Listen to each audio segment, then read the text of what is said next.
Oh yeah, I can tell already it's pretty light. What else is in the box? Smaller box here. Box is empty, putting it aside. So what's in here? It's the power adapter and the cable. Wow, this is pretty small, which is cool. It's light and you can stick this in your bag pretty easily. Normal ones I've had in the past are like about this big and this wide, so I'm really happy about that. Good job, HP.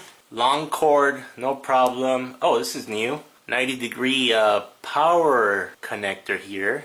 That might be helpful if the connector's on the side. Most of the HPs I've had are straight connector, so I find this interesting. Alright, to the good stuff. Pretty good with the packaging. Got a plastic here. Alright, here we go. A little protective sheet. Alright, so this is new. It says HP SureView Integrated Privacy Screen. So if you hit function F2, apparently changes the mode so that people can't view your screen from an angle. I gotta try that out. This is something totally new. Cool. I'll remove that. Alright, I'm just gonna bring this laptop closer to you guys. You can see here. So it's got the Bang & Olufsen speakers, so it's gonna get some good sound hopefully. I hear they're pretty good. And check this out. They included NFC. How cool is that? So let's see if I'm able to use some of the NFC functions of this laptop. That's really cool. They included that. So this trackpad seems pretty good. Seems like glass. The buttons are nice and soft. And they still include this track point mouse and the buttons up here. So compared to Generation 2, they kept some of the same stuff. Fingerprint reader. I hope it's as good as the G2. G2 was pretty good. I see they kept the power button here and then the on-off switch for Wi-Fi and the speaker muting. Okay, let's take a closer look. So I see they went with a different look. This is nice and silver. The G2 previous model was black. It had a kind of like a rubberized feeling. They went a different direction this time with the G3.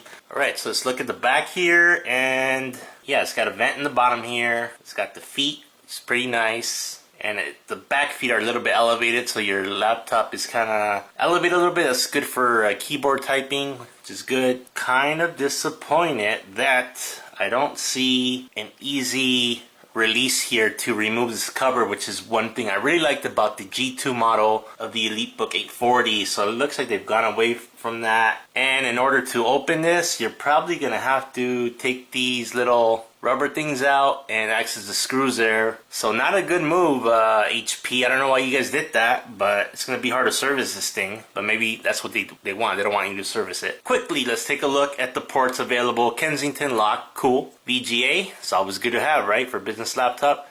Super speed USB. How come there's only one? I wish there was one more.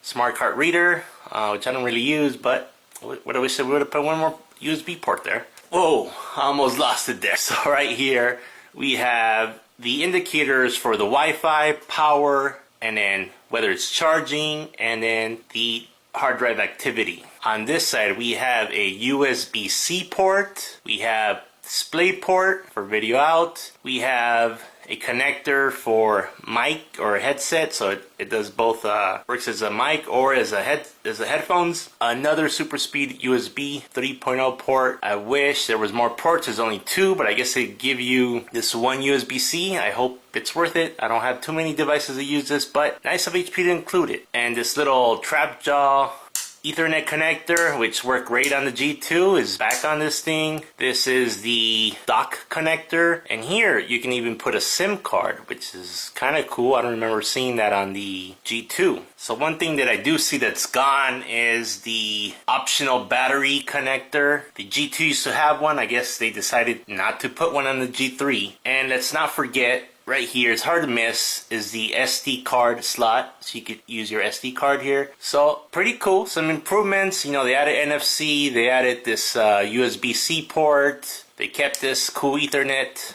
connection, they added a SIM card. Let's see how this right-angled connector works. I hope it goes like all the way in. Okay, that works pretty cool. So if you use your laptop with the power on the right, that's going to work out really well. But even if you don't, you can kind of do this. So I think I'm gonna like this better than the previous one that goes kind of like this, just a, you know, straight to the 90 degrees. I think I'm digging it. So yeah, let's see how that works out. So very sleek. It's actually lighter than the G2. So keyboard, soft, but not that soft. Seems like pretty comfortable. Full-size keyboard. Okay, so I'm gonna turn it on in a bit and kind of just look at the, you know, the screen, how good it is. So of course the battery was totally drained. Didn't have enough battery to start it up, so I connected the power, and I'm gonna go ahead and start it up. Nice illuminated key. We see Windows 10 loading here. Wow, pretty quick. Alright, so here's the laptop turned on. The screen looks pretty good if you're looking at it straight on. Now if you're looking at it from a 45-degree angle, like say someone sitting next to you, it still looks pretty good. Starts getting a little dark. If you're more than 45 degrees, 60 or more, then it does get kind of dark and you can't see it too well. As far as a top to bottom view, it looks pretty good, but there's definitely a sweet spot, and I would say that the screen is definitely better than the G2 version of this laptop. Okay, I gotta give this a try, this HP SureView integrated privacy screen. So by just hitting function F2, it's supposed to kind of like set up the screen so no one can look at you over your shoulder and see what you're doing. Let's give it a try. Function F2. Okay. If you're looking at it straight on, you can still see it, right? Oh, okay. It's hard to see. So even if you're at 45 degree, it looks dim. Let's give it a try this way. Whoa, there it goes. Turn it off. Okay, let's try this one more time. I accidentally disconnected the power. So here we go, from the right side. Yeah, it definitely kind of worked.